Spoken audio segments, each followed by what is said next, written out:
Olá! Hoje é o terceiro episódio da nossa série Tecnologias Educacionais em Debate. E no episódio de hoje, nós falaremos sobre metodologias ativas. Estamos aqui numa discussão sobre a educação na cultura digital. Essa discussão é uma discussão que é o denominador comum de um projeto que já acontece na Secretaria de Educação, que é o Conectados 2.0. O projeto Conectados 2.0, ele teve um material, que foi uma indicação da Secretaria, que chama Fichas com Recursos Educacionais, que é de onde nós estamos tirando os conteúdos, as temáticas que estão envolvendo essa série de escolas interativas.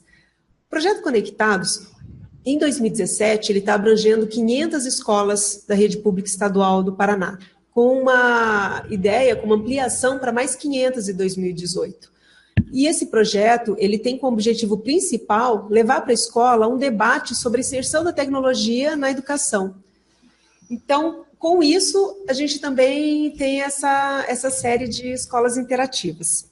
Você, já ouviu falar em sala de aula invertida, e ensino híbrido, e rotação por estações? Então, professor, muitas vezes você já até trabalha com as chamadas metodologias ativas, só que não sabe o nome. E para isso, e para debater esse assunto, vamos lá, porque hoje a nossa escola interativa é sobre metodologias ativas. E para debater esse assunto, nós estamos aqui com 3 convidados. Com o professor José Moran, né, professor da USP, que vai dar uma aula para nós, né, professor, sobre a nossa referência aí em tecnologia e educação, vai dar uma aula para nós sobre metodologias ativas. Estamos aqui com o professor Marcelo Oliveira, que é o professor da Rede Pública Estadual, professor Marcelo, professor de arte do Colégio Narciso Mendes, e que se arriscou, né, há um tempo atrás, ele participou do projeto Conectados lá em 2016, participa esse ano, e se arriscou e usou da criatividade para inovar na escola, né, professor? E ele vai contar um pouquinho desse impacto para nós. E estamos aqui com a professora Egmara Branco, que ela é coordenadora do departamento que leva à frente esse projeto Conectados, que é a coordenação de tecnologias educacionais. A professora Egmara Branco também é professora da Rede Pública Paranaense, é da matemática e está à frente dessas discussões, já tem uma caminhada longa aí, né, no trabalho de inserir a tecnologia em prol da educação. E vou usar um critério que a gente sempre utiliza aqui de apresentação, vou pedir para cada professor se apresentar, falar um pouquinho da sua trajetória profissional, aproveito já para agradecer a presença de vocês, agradecer o pessoal que está nos assistindo e aguardou esse tempo aí, porque a gente teve um problema de queda de energia, e aproveitem para interagir, mandar as perguntas para vocês pelo chat, tá? Então, vou pedir para o professor Moran se apresentar, depois para o professor Marcelo Oliveira e depois para a professora Egmara. Ok. Bom, bom dia a todos, é um prazer estar com vocês. Sou José Moran, espanhol naturalizado brasileiro, fui professor boa parte da minha vida e há anos eu tenho tentado trabalhar com metodologias ativas, principalmente com essa ideia de o aluno ser responsável por uma parte do aprendizado, fazendo dentro do seu ritmo, do seu tempo, e eu ser alguém que o ajuda a ir além de onde ele estaria sozinho, e em sala de aula trabalhar de forma muito mais colaborativa. Fui um dos criadores do projeto Escola do Futuro da USP, e aí trabalhei muito com ensino online, modelos híbridos, e hoje o que faz? Trabalho com cursos, parte presencialmente e parte à distância. Isso, muito obrigada, professor. Isso lá, o senhor tem que falar a época, né, professor? Isso lá no final da década de 80 já, né? 80, 88, 89 começamos com tudo isso, portanto faz quase 30 anos. Exatamente. Professor Marcelo Oliveira, está aí? Pois não.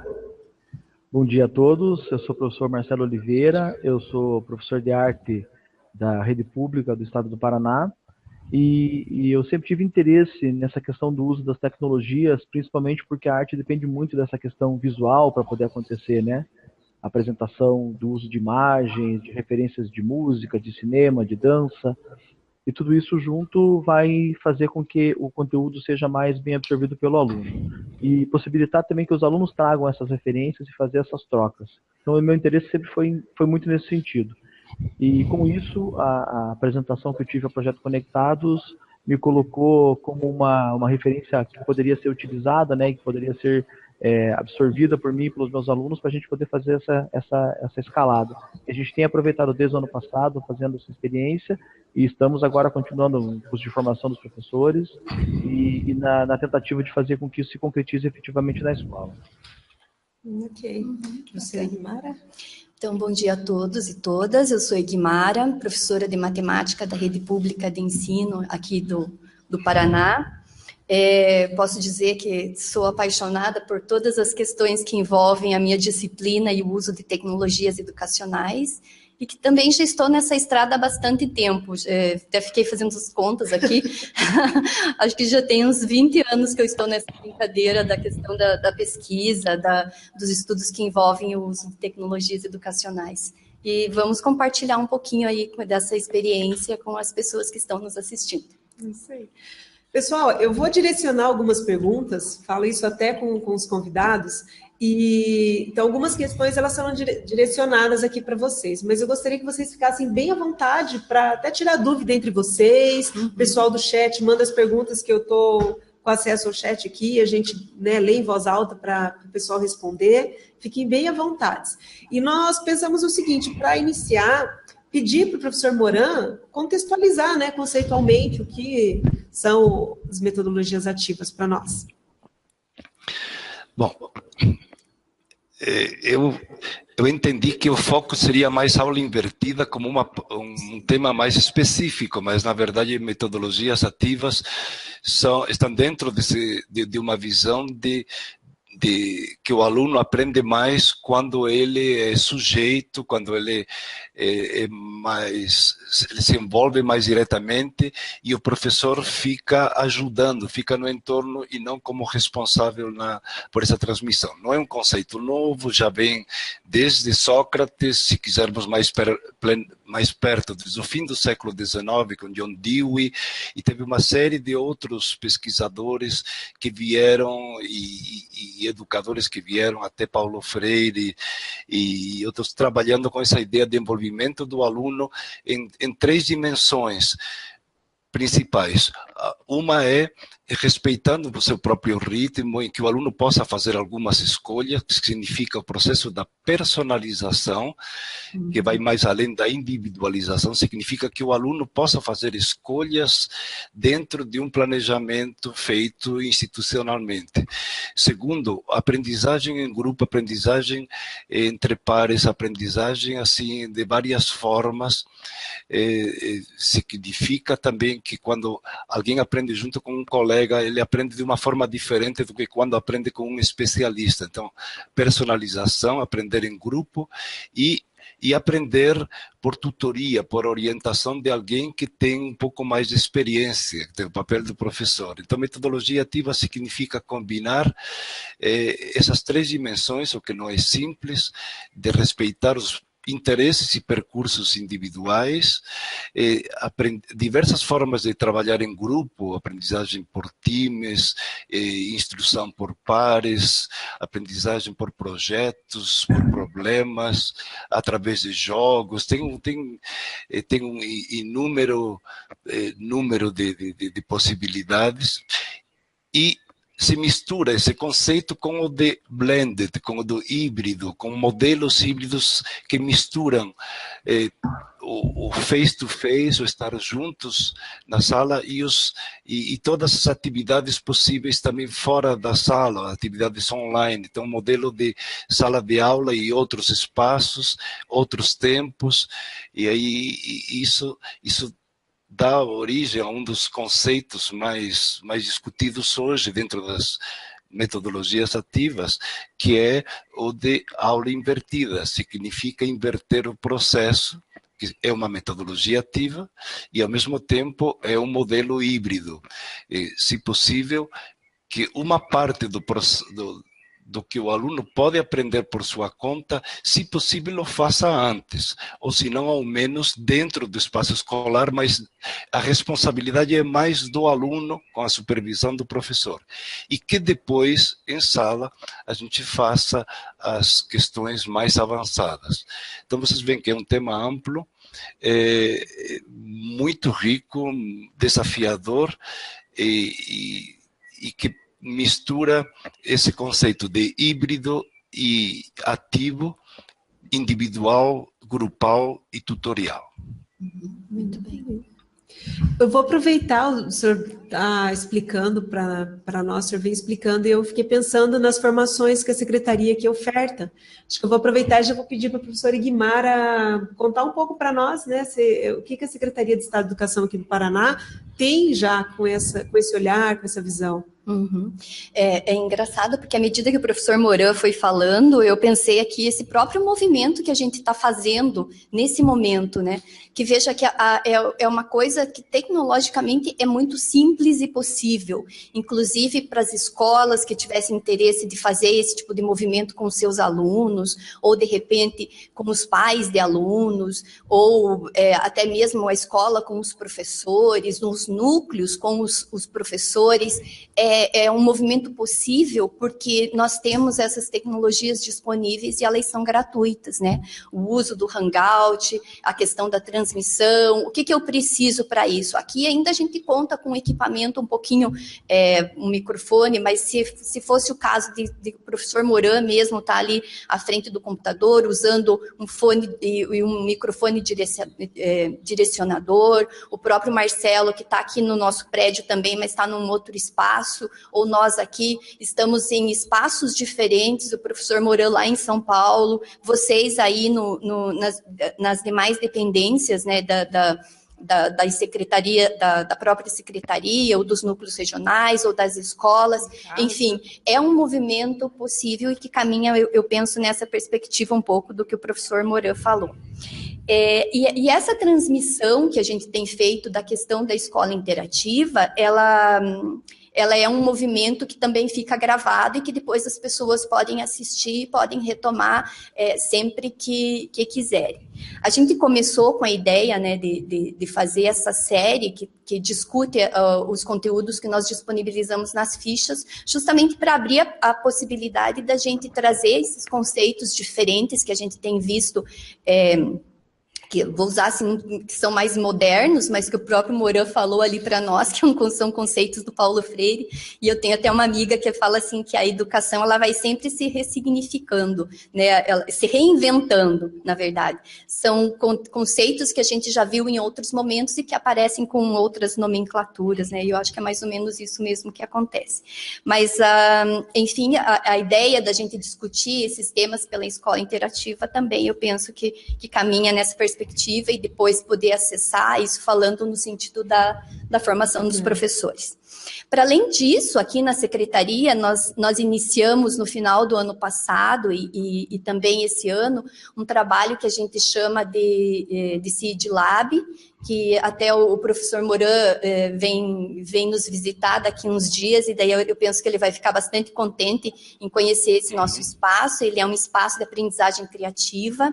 A gente tem feito todo um movimento de trabalhar bem na perspectiva do empoderamento do aluno, de que ele tenha a possibilidade da criação, do movimento da mão na massa, de aprendizagem em grupo e com a monitoria ali, com a tutoria, como o professor falou. E a ideia é que a gente consiga estender esses espaços de aprendizagem criativa também para as escolas, de repente que cada escola tenha a sua e consiga trabalhar nessa perspectiva de ressignificar o que nós precisamos na educação e, enfim, o nosso próprio conceito de como vemos a educação, né? Porque seria um resgate, vamos dizer assim, de um movimento que a gente parece que deixou de fazer, ou que a gente faz nas séries iniciais, que a gente trabalha com os alunos quando eles são mais pequenos, e que depois, quando a gente traz eles para o ensino séries finais, ou mesmo no médio, a gente abandona isso, deixando muitas vezes só a cargo do professor de arte, que a gente estava até conversando um pouquinho antes ali, o Marcelo disse que sempre trabalhou nessa perspectiva. E para além disso, também no projeto Conectados, nós já fizemos algumas iniciativas desde 2016. Em 2016, a gente trabalhou com o conceito de ensino híbrido, né? Nós até nos arriscamos a fazer uma proposta de roteiro, que depois, se você puder compartilhar aí, Keila ou Andréia lá, compartilhar os links para quem estiver assistindo e quiser ter acesso aos nossos materiais. A gente fez 2 roteiros, que nós trabalhamos uma série de encontros de formação com os professores.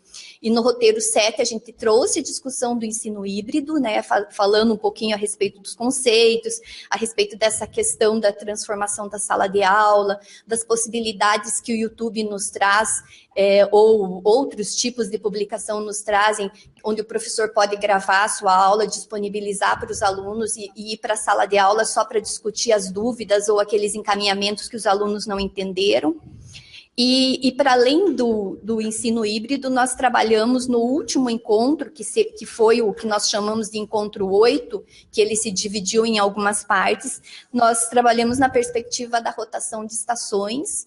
Então, também nós fizemos um movimento de formação com os professores, uma proposta de movimento de formação, onde os professores deveriam trabalhar em estações diferenciadas. Uma trabalharia com a produção de um jornal, a outra com uma produção de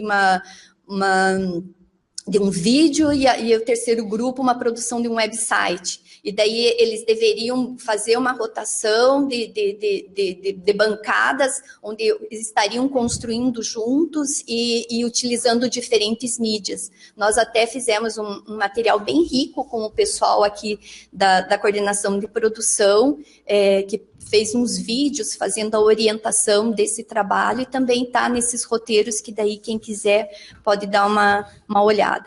Mas eu diria, sim, que é um movimento lento, é um movimento que a gente vai, aos poucos, modificando a cultura, porque, e até é interessante, lembra, Keila, que esses dias nós tivemos a oportunidade de assistir uma palestra com o Novoa, e ele falou uma coisa assim que eu guardei, e que, assim, que antigamente nós tínhamos um conceito de sala,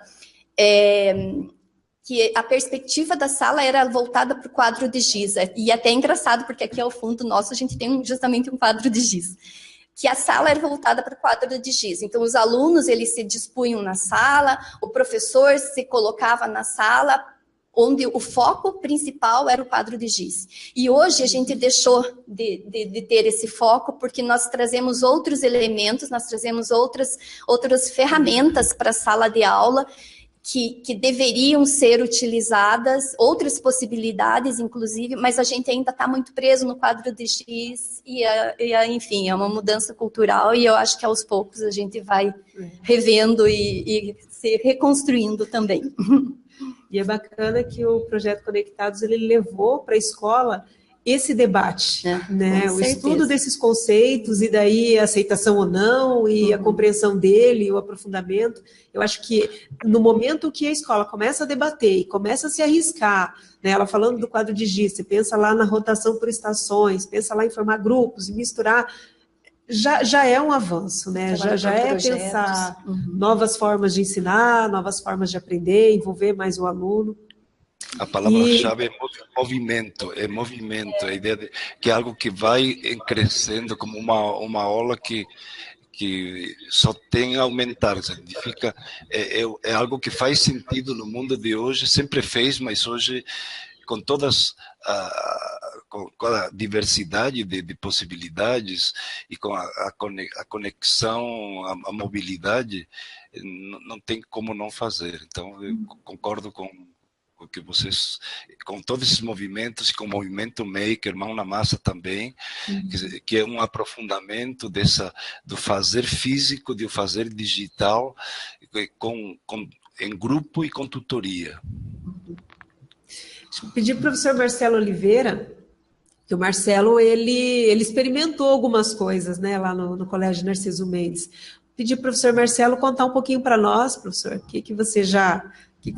você participou. Primeiro, conta um pouquinho do Projeto Conectados, né, que você participou lá em 2016, foi a primeira vez, e qual que foi o impacto disso para você, para a escola, para o movimento dos professores? O que você achou lá? Então vamos lá. Quando a gente começou o projeto em 2016, né, no momento da apresentação, a grande preocupação que pairou sobre todos os professores, sobre a escola, sobre essa estrutura que está formalizada da escola, foi justamente essa questão da mobilidade, né, da questão de você criar uma aula mais dinâmica. Esses conceitos, quando foram passados, né, quando a gente fez todas as etapas lá da formação inicial, até o ponto em que a gente teve que criar algumas produções, apresentar essas produções para justificar o nosso trabalho lá na formação, e no momento final, nessa formação que foi citada agora, quando a gente fez essa triangulação de informações, né, e resultou numa produção da escola, tudo isso foi bastante importante para fazer com que todo mundo entendesse o caminho pelo qual a escola vai ter que seguir. Eu acredito muito que a escola ela era assim há 50 anos atrás, ela provavelmente vai ter um formato muito parecido nos próximos anos, mas ela vai ter que criar estruturas internas que permitam que o aluno seja participante como ele é na vida, né? Os alunos hoje em dia eles têm uma postura pessoal diferente do que tinham há 50 anos atrás. O aluno estava condicionado a sentar, a ouvir, a assimilar essa informação de uma forma unilateral. E agora a escola precisa dessa experiência multilateral, até diria, não vou dizer nem bilateral, em que professores de áreas se comuniquem, mesmo que elas não sejam afins, que o aluno possa interagir com o mesmo conteúdo em mais uma disciplina, né, um conceito que não é novo também do conceito multidisciplinar, mas que pode ser reavivado agora com essa questão do uso da tecnologia. Não dá para abandonar o espaço físico da escola, né, como foi falado do quadro de giz e do espaço da sala, mas essas adaptações, essas modernizações do espaço têm que acontecer, né? E a nossa preocupação desde o começo foi essa. Uma das coisas que a gente pensou desde o primeiro momento foi justamente a criação dessa plataforma, uma plataforma que pudesse acomodar, né, que pudesse receber as informações de cada professor, que pudesse receber as orientações para os alunos, esse espaço de troca em que o aluno ia consultar as informações para fazer essa metodologia invertida, que eu particularmente comecei de forma intuitiva e depois com a leitura do material acabei percebendo, né, o quanto isso já era aprofundado e tal. Isso foi bom, para mim foi muito bom porque eu consegui me sentir mais seguro com o que eu estava fazendo. E principalmente para proporcionar no espaço da sala de aula um ambiente mais livre de aprendizado. Como o professor Moran comentou a respeito da questão do tempo do aluno, da capacidade de cada um, né, de aprofundar isso, de fazer com que todo mundo tenha essa possibilidade de fazer isso. Então, acho que é importante pensar a questão das formações, tem que ser feito, e isso é muito importante porque vários professores ainda têm muita resistência em relação a isso, né? A sociedade como um todo pensa que a escola ainda não é um espaço aberto para isso. Eu acho que alguns professores também pensam, quando a gente começa a fazer uso de tecnologia na escola, alguns professores têm essa resistência. Alguns alunos também, por que não? Porque tem alunos que não têm essa ligação com a tecnologia, apesar de serem natos nisso, eles às vezes não têm essa ligação, e até como usar isso, né, profissionalmente na sala de aula. Mas eu acho que essa caminhada que vem sendo feita, essas discussões e essas proposições que vêm sendo feitas para a gente poder fazer isso na sala de aula, são o caminho para que a gente possa chegar nesse resultado que está sendo esperado. Bacana. Marcelo, fala para nós um pouco da experiência, como que foi? Porque lá em 2016, quando chegou, né, o projeto na escola, você já tinha um canal no YouTube, você já gravava algumas aulas para disponibilizar para os alunos, aí você conhece também colegas teus ali da escola que fazem isso. Conta para nós essa tua experiência, né? Do que você precisou, né? Uhum. Certo. A gente começou isso de uma forma bem rudimentar, posso dizer assim, na escola. Usando uma câmera digital, captando o som, né, com o microfone paralelo ou com a própria câmera, fazendo muitas vezes o uso até do próprio quadro da sala para colocar algumas instruções. Eu uso também uma sala de multimídia que a gente tem para poder apresentar alguns conceitos, né, numa aula digital. E fazer com que o aluno pudesse ver esse material, observar essas informações, né? A gente teve algumas experiências minhas, do colega professor de matemática também, a gente fez um uso para ver como isso ia ter o resultado para algumas turmas em sala, e realmente a gente consegue perceber que quando o aluno tem essa oportunidade de ver esse material antes, de ver essa informação, de conhecer essa informação, aqueles que veem essa informação antes vão para a sala com outro pensamento. não vão só lá com o pensamento de quem vai ouvir alguma coisa e vai se familiarizar com o conceito, ele já vai com alguns conceitos formados, né? Eu, particularmente na aula de arte, me preocupo muito com isso, porque quando você chega numa aula de arte e fala que você vai fazer um trabalho teórico, você cria um suspense na sala, né? Os alunos não gostam muito disso. Eles acham que a arte tem que ser puramente prática. E o conceito teórico é importante, ele tem que aparecer, você tem que fundamentar algumas coisas, você tem que mostrar algumas referências. Então, fazendo isso dessa forma, né, dessa forma mais criativa para o aluno, eu percebi que a aceitação foi maior. Melhor do que eu simplesmente chegar e traduzir alguns assuntos e levar isso, passar no quadro negro, por exemplo, mostrar algumas imagens físicas e dizer que o resultado estava ali. Então, essa experiência serviu para isso. E o professor de matemática, o colega meu também que fez esse trabalho, também teve um resultado positivo no sentido de esclarecer algumas dúvidas, fazer como se fosse umas aulas de dicas, né? O aluno consultava essas dicas e depois podia rever essas dicas a todo momento e no momento da aula acabar interagindo com isso depois e trazer essa solução para a sala, né? Bacana. Professor Moran, se você puder falar um pouco mais disso e contar para nós também as experiências, né, das escolas estaduais, das escolas públicas, né, que o senhor conhece, que o senhor visita e... Se cortou um pouquinho a tua pergunta, você poderia dizer, por favor, que se cortou um pouquinho? Na verdade, eu vou me meter aqui. A pergunta é se as experiências das escolas, em especial as escolas estaduais, professor Moura, se você conhece já que estejam caminhando nessa perspectiva, na questão tanto da sala de aula invertida ou do movimento maker, né? Se você já conhece. Como fala, é um movimento e como vocês também até agora pontuaram, ainda com avanços e problemas sérios. Primeiro, avanços porque quem quer, professores que estão motivados, tem apoio hoje institucional, tem plataformas, tem recursos que são simples. Vocês têm... Eu tenho trabalhado muito com alguns colegas em cursos de ensino híbrido e nesse livro que vocês devem conhecer sobre ensino híbrido, da editora Penso, ou no curso Ensino Híbrido, Personalização e Tecnologias na Educação, que está aí no Coursera, aberto, que eu recomendo, vocês têm a experiência de professores, alguns de escolas públicas, como o professor Eric Rodrigues, da Escola Municipal Emílio Carlos, no Rio de Janeiro, no oitavo, nono ano. Ele trabalha com história e faz aula invertida, significa, ele coloca os conteúdos na internet do que vai ser trabalhado antes, ele coloca também em alguns netbooks para os alunos que não têm acesso remoto, para que eles tenham a base lá disponível. Então o aluno também assiste e com isso permite que o professor em sala de aula ele trabalhe por rotação por estações, por exemplo, ele crie atividades diferentes para alunos que têm ou avanços em ritmos diferentes, ou ele vai mudando as estações, também misturando alunos que sabem mais com aqueles que têm mais dificuldades para que uns aprendam com outros. A ideia é misturar aula invertida com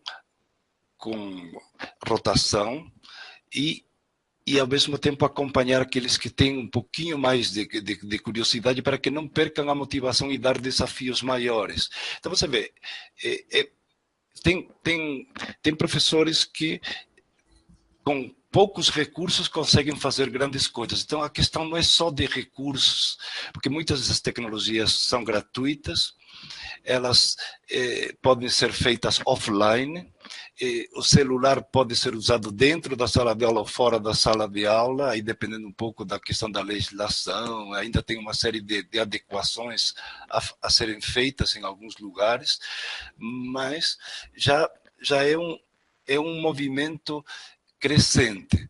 Mas, ao mesmo tempo, você tem muitas escolas que têm dificuldades em que os professores se unam, alguns só reclamam do que falta e não são criativos, não fazem inúmeras usos que tem aí. Você tem plataformas como a Khan disponíveis para professor de matemática como um ponto de partida para depois trabalhar. Você tem no ensino de línguas o Duolingo, uma plataforma para escolas, Duolingo Schools, onde você cadastra os alunos e você vê até onde eles vão dentro de algumas ideias que você propõe, e a partir daí você visualiza os resultados e trabalha com atividades mais específicas. Então, hoje há possibilidades tecnológicas, temos plataformas disponíveis, há forma de visualizar os alunos, você pode criar alguns quizzes em algum momento para ver o que eles compreenderam, por exemplo, dos vídeos que disponibilizou antes, se for aula invertida, faz algumas avaliações diferentes, não pode ser uma prova, se você trabalha com metodologias ativas, depois terminar numa única prova, você tem que trabalhar por portfólios, por ver a produção de conhecimento, ver o progresso dos alunos, está tudo misturado. O antes e o depois, o trabalhar juntos e uma avaliação diferenciada. Muito bem, muito bem. O que eu acho interessante da gente pontuar aqui o Marcelo fez uma fala no sentido de dizer que a gente não tem que desconsiderar aquilo que a gente tem, e o professor Moran acabou de enfatizar isso agora, então, que o que a gente tem na escola, e o que é legal com essa questão do movimento maker também, é que você abre possibilidade para além das questões de tecnologia, né? Porque a gente normalmente fica muito preso ao digital, e, às vezes, nós podemos trabalhar nessa perspectiva e utilizando outros tipos de recursos, de ferramentas que dão conta, né, de você fazer uma aula criativa tanto quanto. Então, que a gente trabalhe, e a gente tem falado bastante nessa perspectiva, de que você não desconsidera o que você tem na escola, mas você agrega outras ferramentas, outros recursos, vai trazendo outras possibilidades. Então, o quadro de giz, ele é importante. O próprio projetor que nós tínhamos antigamente, ou aquele retroprojetor, enfim, a gente pode trabalhar com aquilo, pode trabalhar com a televisão, pode trabalhar ainda com o vídeo, aqueles que têm o rádio, né, que é um recurso riquíssimo, mas a gente vai agregando outras possibilidades para tornar a aula mais interessante, mais criativa. E eu diria que, é importante que o professor produza para o aluno, né? Que nós temos falado nesse sentido também, mas que o professor também produza com os alunos, porque nossos alunos estão produzindo muito e as redes sociais são provas disso, né? Nós acompanhamos diariamente os meninos que são youtubers, ou que estão, enfim, se for falar estão ganhando dinheiro por meio dos canais que eles têm, da divulgação dos trabalhos que eles fazem, estão escrevendo muito, capacidade de síntese pelo Twitter, muitos retomando a questão do blog, que a gente tem visto uma retomada, né, nesse conceito de produção, ou de publicação, Instagram, compartilhamento, e enfim, a gente tem que estar imerso nesse mundo, nesse universo, e trabalhando junto com eles. Então, eu diria produzir para o aluno e produzir também com os alunos, que isso é fundamental, trazer esse protagonismo para dentro da escola, né? Eu lembrei aqui, professor, quando você estava falando, que a gente leu recentemente, até a Keila que compartilhou conosco, um artigo teu que fala desse assunto, como inovar nas escolas. Como inovar nas escolas, que você traz esses conceitos.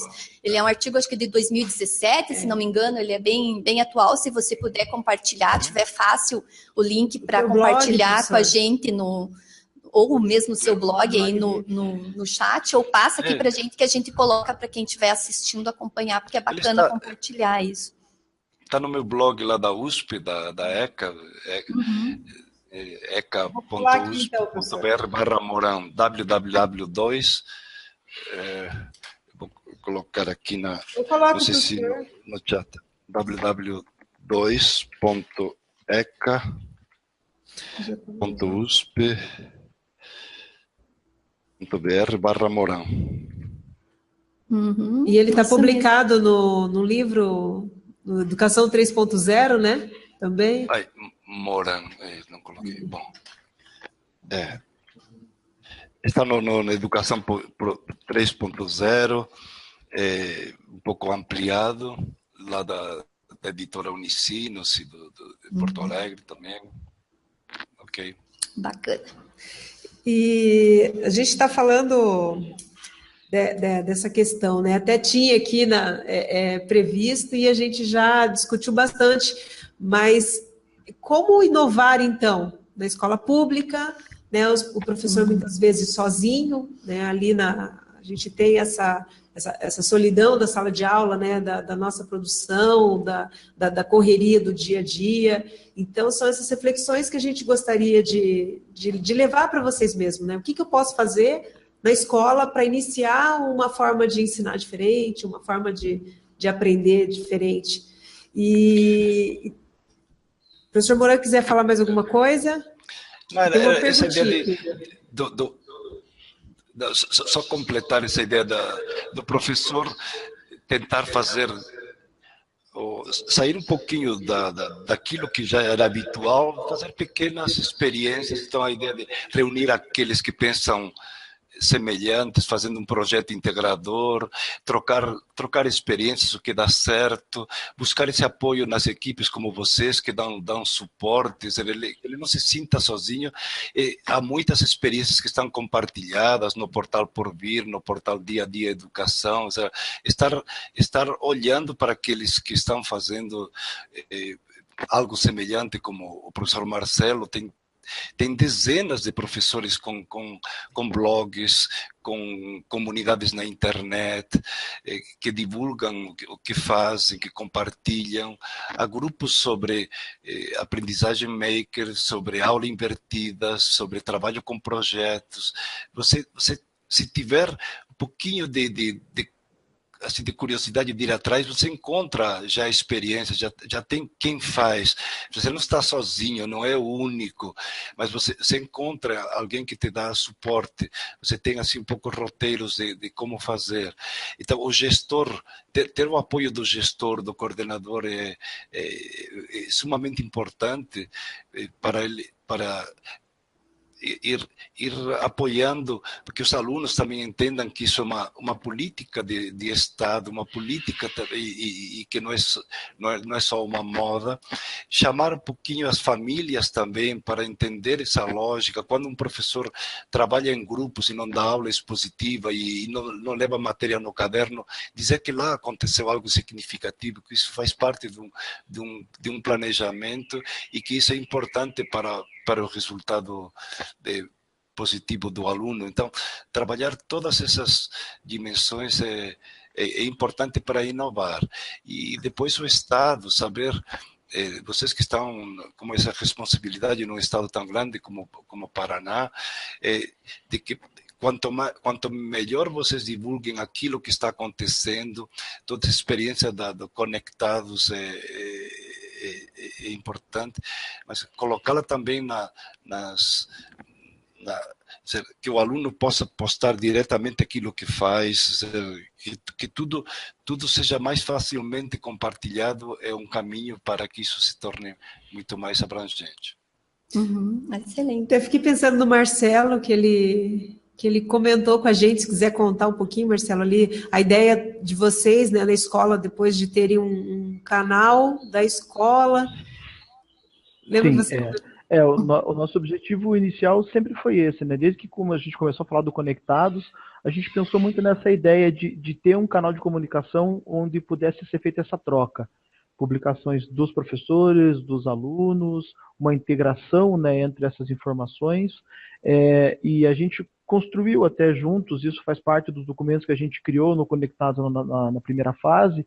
A gente trabalhou algumas questões que estão voltadas para a questão legal de como isso pode acontecer, né? O professor Moura também citou essa questão de como que isso pode ser feito, tem que ser legalmente assistido, né? Então, a questão do uso do celular, dos recursos tecnológicos. Então, nós trabalhamos durante uma parte do ano passado na criação do Marco Zero para o uso da internet na escola, dentro da nossa realidade da escola. Colocamos algumas dessas informações no nosso plano político-pedagógico, né, nosso projeto político-pedagógico, para poder justificar o uso disso em sala. e a tentativa agora é de trabalhar no contexto de fazer essas mudanças que o professor propôs, de você poder fazer uma aula que o resultado dela não seja especificamente um resultado lá no caderno, por exemplo, que a família vai ver, mas que a produção desse resultado seja uma produção por parte dos alunos, e quando a gente tiver condições de socializar essa produção através de um caminho como esse que a gente imaginou no começo, de uma página, ou de um blog, ou de algum lugar que possa receber essas publicações, eu tenho certeza que as famílias vão se sentir mais confortáveis, vão entender o processo pelo qual essa aula está acontecendo, né? Não é eu particularmente como professor, muitas vezes eu não tenho um resultado palpável para apresentar. Eu faço um trabalho de interferência com imagem, um trabalho em que o aluno tem que apresentar um resultado lá e falar sobre essa imagem. Então, para o resultado é uma foto que o aluno apresentou. Mas o resultado daquilo é a pesquisa das questões filosóficas da arte que levaram até a escolha do que o aluno gosta ou não gosta, e aí o aluno apresenta a imagem, justifica e explica.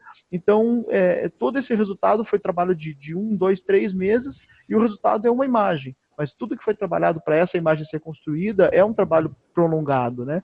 Então, criar estruturas legais para que a escola possa fazer isso, para que o professor também possa se desprender das questões de nota, por exemplo, né? O compromisso da nota. Então, quando o professor tem esse compromisso, ele tem um tempo limite para entregar uma nota, e isso, muitas vezes, esses projetos, esses portfólios que você quer criar, eles não cabem dentro desse tempo. Então, essa discussão também precisa ser feita. A gente fala muito sobre isso na escola. Em quais situações isso pode ser aberto para fazer, né? Para a gente poder chegar nesse ponto, de ter a nossa página e de poder apresentar esses resultados, vai dizer, ó, tudo que foi feito está lá, e o resultado da nota é a base disso que está lá nesse resultado prático que foi apresentado, né? Tem esses desafios também. Muito bacana. Eu estava pensando aqui, e essa é uma fala que eu tenho feito sempre, que o nosso movimento de aprendizagem, ele modificou, né? E se eu perguntar para cada um de vocês as últimas coisas que vocês aprenderam, como que vocês fizeram, eu tenho certeza que muitos de vocês vão dizer, eu vi um videozinho no YouTube. E é engraçado porque esses tempos atrás a gente estava numa viagem, até quando a gente estava fazendo a visita para os núcleos, justamente para divulgar o Conectados, por sinal. A gente teve a oportunidade eu estava conversando assim no carro, e um dos meninos disse, e o meu sogro quer fazer uma produção de abelhas, e aí eu baixei uns vídeos para ele no YouTube, para ele ver como que funciona esse processo de criação de abelhas, e eu disponibilizei para ele lá num pendrive para ele assistir.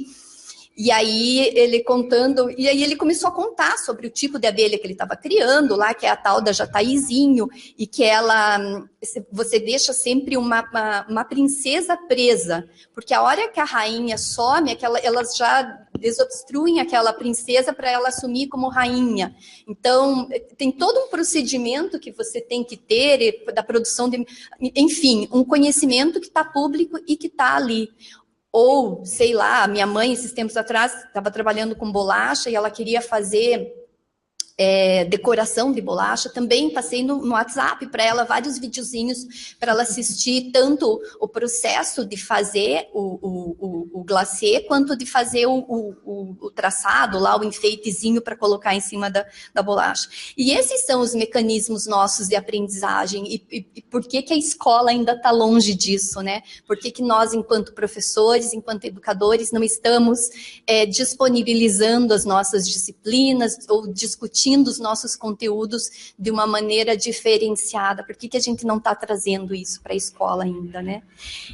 Uma perguntinha para você aqui, perguntando se existe alguma plataforma sugerida ou previsão de uma plataforma da CED para que sejam postadas atividades para os estudantes, e assim incentivo para as aulas invertidas. Na verdade, a gente tem um movimento grande que nós estamos fazendo, só que ele, como eu disse, é um processo lento, né? Porque como a nossa rede é muito grande, a gente vai aos poucos.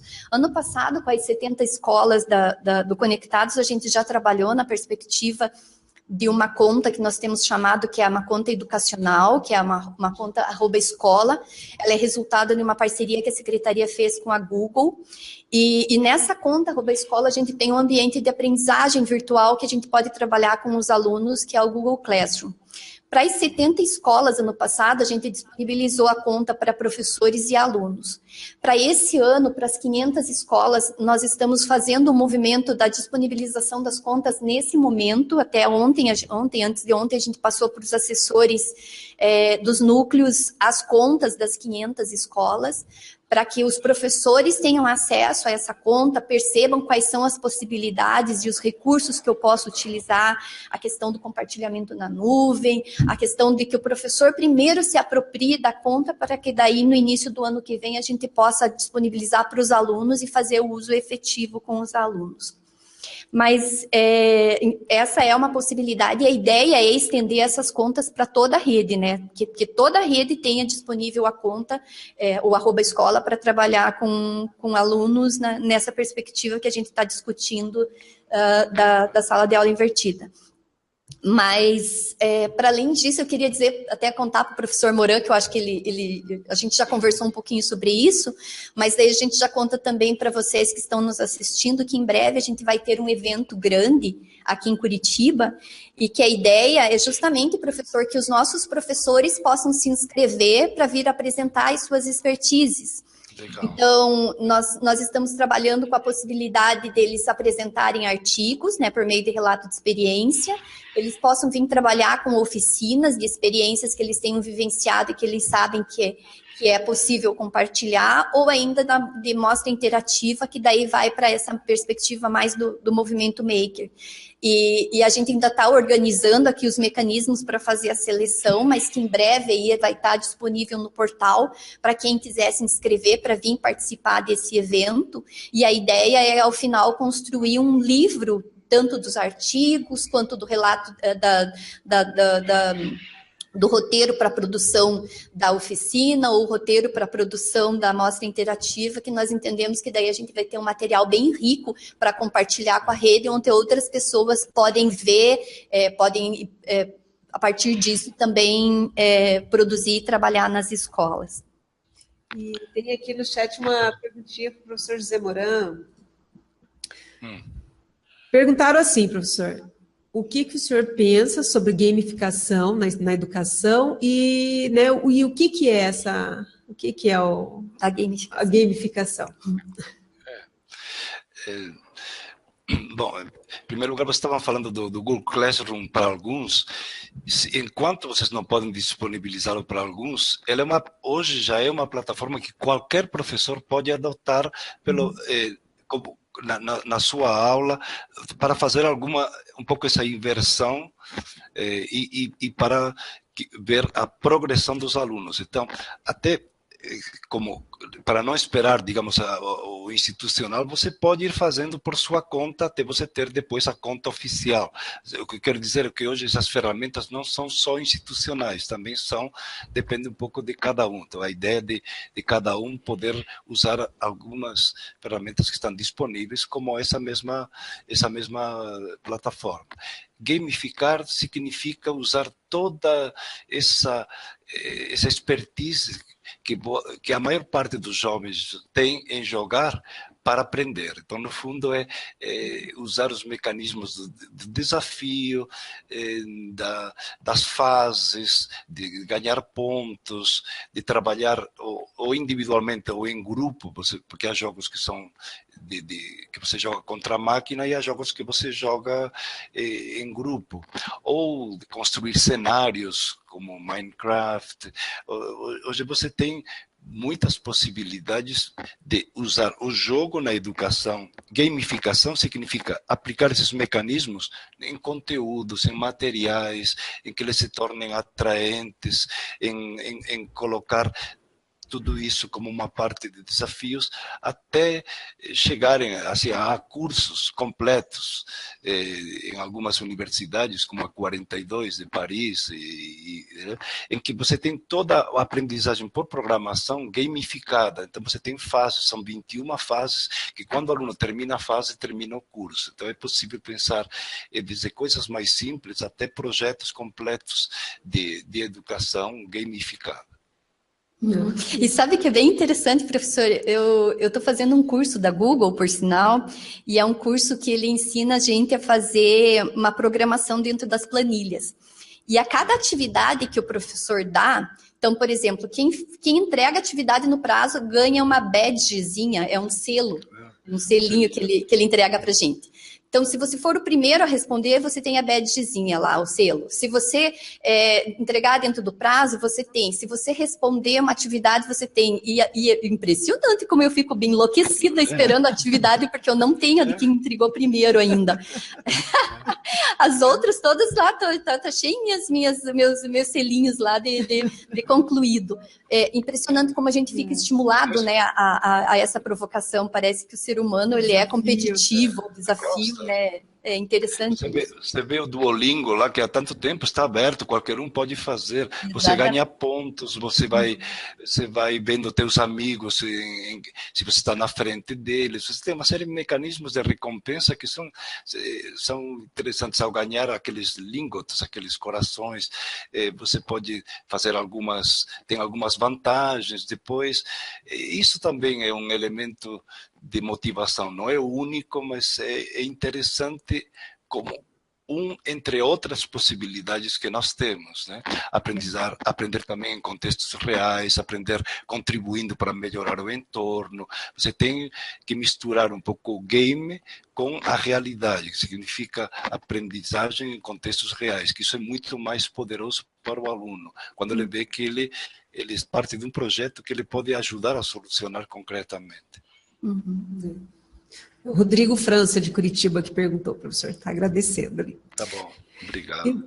Tem uma outra aqui que é assim, hoje em dia, temos muitos aplicativos e soluções inovadoras que mudam nossos hábitos e exigem novas competências.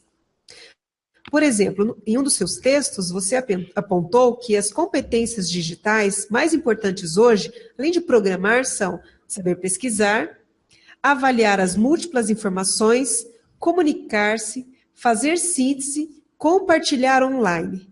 De que forma isso influencia ou transforma o processo de aprendizagem? Uma das questões, há várias questões aqui das competências digitais que a escola tem que estar atento. Por exemplo, hoje as pessoas têm uma possibilidade de informações, todos nós temos enorme, mas muitas pessoas só filtram aquilo que está de acordo com a sua ideia. Então, na verdade, eles filtram tudo enviesado e não aprendem a lidar com as diferenças, com a complexidade, com a opinião diferente. Quando você fica muito dentro de uma rede social, você às vezes fica numa bolha, você não está no mundo real e por isso cria uma certa intolerância com o outro se transforma no inimigo.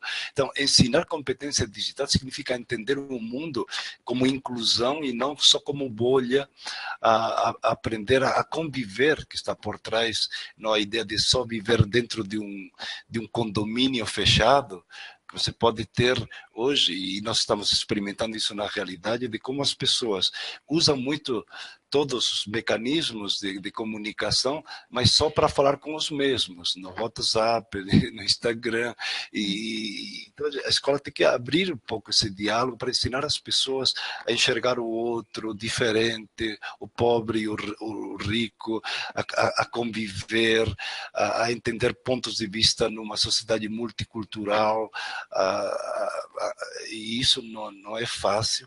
Outra coisa realmente que não é simples, que o aluno seja protagonista, que ele veja que ele pode contribuir e não somente consumir. Então, a ideia do aluno produzir, que o Marcelo falou há pouco, me parece fundamental, seja vídeo, seja que ele mostre o que ele sabe fazer a partir dessa ideia de divulgar em algum espaço, portfólio, isso aí, e também fazer síntese, significa onde você está, em que momento você está, para poder ver até onde avançou. Então, essas competências, o professor precisa estar atento e a escola também colocar isso como uma dos eixos. Eu acho que há alguns eixos que são hoje fundamentais. Um é o projeto de vida do aluno, que o aluno entenda por que está aprendendo, que tipo de vida ele quer levar, que tipo de cidadão quer construir. E o outro é essa ideia de como lidar com o universo complexo do digital e do analógico, vamos dizer assim, do cotidiano, como isso vai se misturando de uma forma interessante e ao mesmo tempo proveitosa. Tá bom. Acho que a gente já vai encaminhando para o final, não tem mais nenhuma pergunta aqui no chat.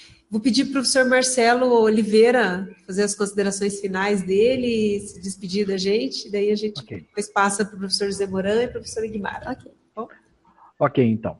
Bom, eu considero que dessa nossa conversa de hoje, de todas as experiências que a gente vem tratando, eu gostei muito de uma coisa que o professor Moran falou agora no final, a respeito do projeto de vida do aluno. Talvez seja esse a grande jogada para você começar a pensar no projeto da escola, né?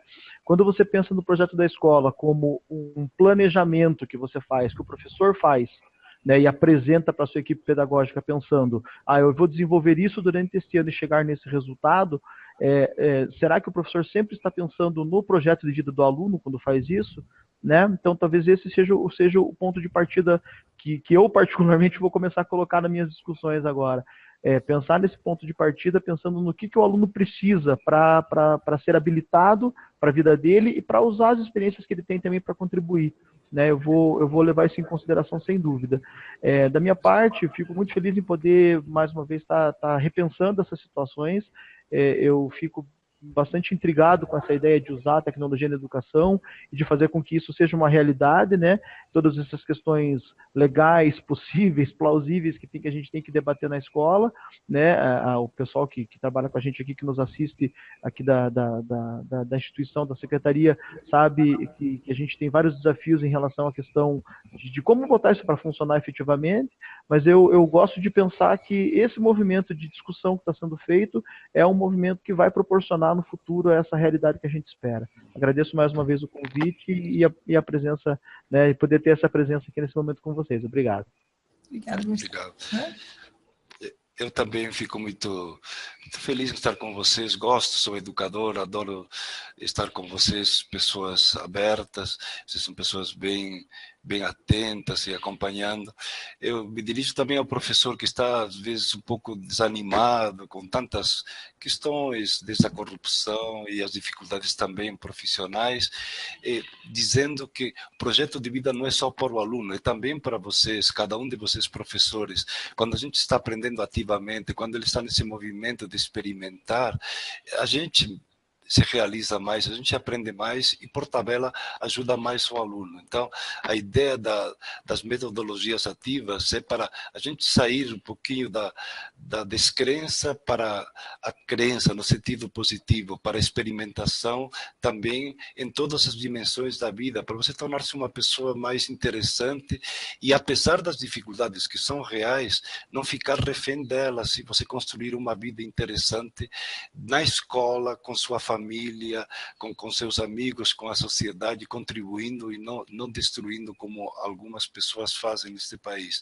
Então, a escola é o grande espaço hoje de ajudar a transformar esse mundo, mas também transformar um pouco nosso desânimo em empreendedorismo, empreender, fazer coisas interessantes, apoiar-nos e construindo assim, um projeto de vida que vale a pena. Se nós queremos ser professores, é para valer, senão não basta ser só para ganhar dinheiro, que não é muito, mas é para realmente fazer um trabalho interessante dentro de você e com aqueles que estão com você. Muito obrigada, professor. Maravilhoso, né, gente? Né? Não tem nem o que dizer, maravilhoso mesmo. Nossa, até fiquei pensando aqui que escolha perfeita. Obrigada, Marcelo, obrigada, professor Moran. Para nós, assim, é uma satisfação, e eu digo para vocês, assim, com muita propriedade, que são pessoas como vocês que me fazem continuar aqui, e muitos também que estão aí nos assistindo, nossos colegas de núcleo, os assessores que são nossos braços e pernas, né, na distribuição disso que a gente está tentando levar e pensando nessa questão de uma sociedade maior e melhor. Antes de me despedir, quero insistir ainda na questão da inscrição do evento, né? Participem, eu acho que vai ser um momento muito rico e, acima de tudo, da gente poder compartilhar aquilo que a gente faz, porque muitas vezes a gente faz coisas maravilhosas, a escola está fazendo coisas maravilhosas, mas fica só na esfera ali da comunidade, a gente não compartilha, não conta para o outro e não traz para discussão coisas que podem ampliar o universo de muitas pessoas. Então, participem, que eu acho que vai ser bem bacana, e o professor Moran estará aqui conosco e outras pessoas também, acho que vai ser gratificante. Obrigada. E a gente só tem a agradecer a presença de vocês, esse bate-papo, né, delicioso que teve aqui, e convidar o pessoal para acessar as outras escolas interativas. Então, tem a Escola Interativa tem um canal no YouTube, né, que é da Secretaria de Estado de Educação do Paraná, e lá nós estamos disponibilizando as outras escolas interativas dessa série de Tecnologias Educacionais em Debate. E a nossa próxima escola interativa vai discutir Design Thinking. Tá? Então, aguardem que nós enviaremos o convite para vocês. A gente já está com uma previsão de data para 10 de outubro, né, no período da tarde, numa terça-feira, às 14h30, para a gente discutir um pouco mais sobre educação e tecnologia. Tá bom, muito obrigada.